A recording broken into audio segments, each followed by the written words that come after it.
সেই দিন একজন যুবক আমার কাছে আসছে। এটা আসলে বড্ড মারাত্মক ঘটনা। এটা না বললে যুবকরা তাকওয়া কাকে বলে বুঝবা না তোমরা। এক যুবক এসে বলছে, হুজুর আমি যদিও বা 5 ওয়াক্ত নামাজ পড়ি, তবে এটা অনেকের রোগ, এখানে যারা এসেছে অনেকের রোগ এইটা। বলছে হুজুর আমি নামাজ পড়ি, তবে আমার রাতের বেলা ব্লু ফিল্ম না দেখলে না হাসবা না। এই আস্তাগফিরুল্লাহ, হাসছো কেমনে তোমরা? লজ্জাবোধ থাকলে তো হাসির কথা নয় এটা। রাতের বেলা পর্নোগ্রাফি না দেখলে আমার মাথা কাজ করে না, আমার ঘুম আসে না, এটা তার সমস্যা। তো সেই যুবকটা একদিন, বাবা নাই বাসায়, মাও নাই, কেউ নাই বাসায়, সবাই বাহিরে গেছে। তো রাত বাজে 12টা-1টা মেবি অন অ্যান অ্যাভারেজ। তো জানালা বন্ধ করে দিয়েছে। বামে কেউ মনে হয় কথা বলছো, পায়ে হাত। ভালোবাসার ভাইয়েরা কথা বলবেন না, আচ্ছা একদম কথা বলবেন না। রাত বাজে 12টা-1টা, যুবকটা বলছে মা বাবা কেউ নাই হুজুর, আমি জানালাও বন্ধ করে দিয়েছি, দরজাও বন্ধ, everything is locked. Now also I have turned my turn off my light. যত রুমের লাইট ছিল সব অফ করে দিয়েছে, আমি একা, অন্ধকার, পুরো বাসা ফাঁকা। তো আমি মোবাইল ফোনটা নিয়ে আমি পর্নোগ্রাফি দেখার জন্য কানে হেডফোন দিয়ে মানে মোবাইল ফোনটা অন করেছি। তো আমি পর্নোগ্রাফি দেখছি, I was watching pornography at the same time. Just আমার কানে একটা ঠাস করে শব্দ আসলো, মনে হলো কেউ বাসায় এসেছে। আমি খুব দ্রুত ইয়ারফোন খুলে মোবাইল ফোনটা সাইডে রেখে দিয়ে ভাবলাম যে হয়তো আব্বা আম্মা কেউ চলে আসছে, আমাকে দেখে ফেলবে। সব রেখে দিয়েছি, লাইট দিয়ে দিয়েছি, গেট খুলে দিয়েছি, দৌড় দিয়ে গেছি, ভয়ে থরথর করে কাঁপছি, কেউ মনে আমাকে দেখে ফেললো পর্নোগ্রাফি দেখতে, সম্মান তো নষ্ট হয়ে যাবে আমার। আমি গিয়ে দেখছি কেউ আসে নাই, জানালা বন্ধ ছিল, ওই পাশে বন্ধ, গেট বন্ধ, গেটও বন্ধ। আমি গিয়ে দেখলাম একটা বিড়াল এসেছে। বিড়ালটা একটু লাফ দিতে গিয়ে গ্লাসটা পড়ে গ্লাস ভেঙে গেছে, সেই শব্দ আমার কানে এসেছে। তখন আমার কলিজায় একটা কথা আঘাত লাগলো যে সামান্য একটা বিড়ালের শব্দে আমার কলিজায় কম্পন তৈরি হয়ে গেল, কেউ আমাকে দেখে ফেলে কিনা। কিন্তু প্রত্যেকটা মুহূর্ত যে আল্লাহ আমাকে দেখছেন, এটা আমি কল্পনা করতে পারি নাই হুজুর। আর যখন থেকে বুঝে গেছি যে আল্লাহ আমাকে দেখেন, আমি যখন হিন্দি গান দেখি আল্লাহ আমাকে দেখেন, আমি যখন পর্নোগ্রাফি গেটটা লাগিয়ে দিয়ে দেখি আল্লাহ আমাকে দেখেন, ওই তাকওয়ার চিন্তা আসার পর থেকে আজ অব্দি আমি কখনো পর্নোগ্রাফি ভিডিও আজ অব্দি দেখি নাই। সুবহানাল্লাহ, এটাই তো তাকওয়া। কেউ দেখে না, কেউ শোনে না, শোনে একজন, দেখে একজন, তিনি কে? ওমর ফারুক রাদিয়াল্লাহু তাআলা আনহুর জামানায় ওমর ফারুক একবার বাসার থেকে বের হয়েছেন, রাত বাজে 2 থেকে 3টা, একটা বাসার সামনে গিয়ে দাঁড়িয়ে গিয়েছেন। দেখছেন বাসায় কোনো সমস্যা আছে কিনা, কিছু লাগবে কিনা। তো উনি আওয়াজ পেলেন যে বাসার ভিতরে মা এবং মেয়ে বসে আছে। কথা কে বলছে ওই পাশে? ওই পাশে কে কথা বলছে দেখেন তো আপনারা। কথা বলো না কলিজারা, আর কতবার বলা যায়, তোমরাই বলো। 1 ঘন্টা তো হয়ে গেল, কেন কথা বলো তোমরা? তো দেখছে মা তার মেয়েকে বলছে যে এই মেয়ে, দুধের পেয়ালা নিয়ে আসছি, দুধের পেয়ালা তুই এখনই পানি মিশা, পানি মিশাবি, বিক্রি বেশি হবে, লাভ বেশি হবে। মেয়ে বলছে মা আমি পারবো না। কারণ কি? বলছে মা তুমি কি জানো না ওমর ফারুক ফরমান জারি করেছে এই রাষ্ট্রের কেউ দুধের সঙ্গে পানি মিশিয়ে বিক্রি করতে পারবে না। মা বলছে আরে বাদ দে, কোথায় ওমর, কোথায় তার সৈন্য, কোথায় পুলিশ, কোথায় বিডিআর, কোথায় র্যাব, কেউ নাই, তুই মিশা পানির সঙ্গে দুধ মিশা। বলছে মা আমি দুধের সঙ্গে পানি মিশাইতে পারবো না, কারণ হলো ওমর নাই, পুলিশ নাই, র্যাব নাই, বিডিআর নাই, কেউ নাই। বাট এই মুহূর্তে আমাকে দেখছে একজন, আওয়াজ দিয়ে বলেন সবাই তিনি কে?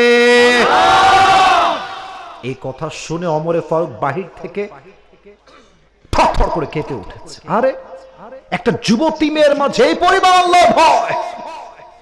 ওমর ফারুক বুদ্ধি করে বাসার দেওয়ালে একটা দাগ টেনে দিয়েছে।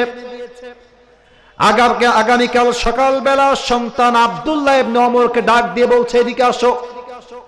ও আব্বা জান তুমি কি বিয়ে করতে চাও কিনা আমাকে বলো।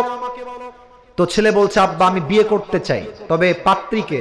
ওখানে একজন উঠে যাচ্ছে, এই যে এই যে এই যে এই যে এই যে একজন, এই যে মুরব্বী বসেন, একজনও উঠেন না 1 ঘন্টা, একজন উঠলে আমার চোখ আছে, সবার দিকে আমার চোখ যাচ্ছে। আমি আর কিছুক্ষণ ওয়াচ করব, দোয়া না করে কেউ মাঠ ছাড়তে পারবে না, ঠিক কিনা বলেন?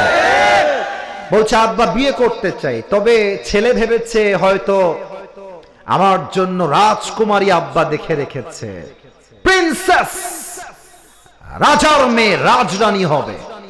তো ওমরে ফারুক বলছে বাবা না, তোমার বউ কোনো রাজরানী নয়, একজন সাধারণ দুধওয়ালি, দুধ বিক্রেতার মেয়ে সে। ছেলে বলছে আব্বা জান আমার মত ফোনটা পকেটে ঢুকাচ্ছে, সব দেখা যাচ্ছে। পরে আমরা ফোন দিলাম কমিটিকে, জমক ছিল আমাদের ফোন নিয়েছে, কল দেন, কথা বলি, কথা বলছে, বলছে যে এটা আমার ফোন, স্বীকার করছে, স্বীকারই করলো। এত চেষ্টা করলাম, এত এভিডেন্স দিলাম, এত ডকুমেন্টস দিলাম, তাও স্বীকার করছে না। চোর কখনো চুরি করলে স্বীকার করতে চায় না, ঠিক কিনা বলেন? তো কোন মান্যগণ্য ব্যক্তি বা যুবক ভাই যদি পেয়ে থাকেন, আদবের সাথে মেহেরবানি করে দিয়ে দিবেন, খুব কষ্ট হলে নয় যুবকরা, আল্লাহ তাকে ব্যাগ দেওয়ার তৌফিক দান করুন, অনেক সময় আমিন।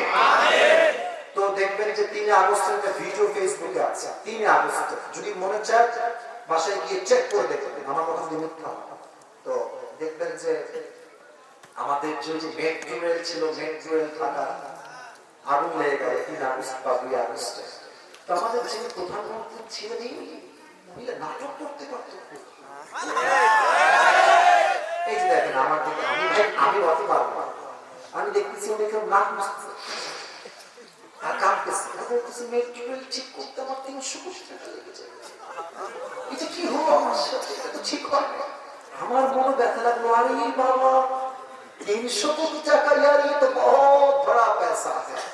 এটা যুবকরা ঠিক করে নাই, ছাত্ররা কাজটা মোটেও ঠিক করে নাই। পরে দেখলাম 5 আগস্টে ওই মামুর বাড়ি দিল্লি পালিয়ে গেলেন, আমাদের ডক্টর ইউনূস সাহেব আসলেন। 300 কোটি, यार ये तो बहुत दूर की बात, 300 কোটি নয়, মাত্র 20 কোটি কমই ঠিক হয়ে গেল। তখন আমি বুঝতে পারলাম, একবার ধরলাম 280 কোটি এক চান্স, তাহলে গত 16 বছরে কত হাজার কোটি টাকা পাচার হয়েছে, এটা মুখ দিয়ে বলা সম্ভব হবে না। এবার হাদিস শুনেন তো, তাকওয়া। আচ্ছা, আরেকটা বদমাইশ নেতা ছিল কাউয়া কাদের, এটা আপনারা চেনেন সবাই?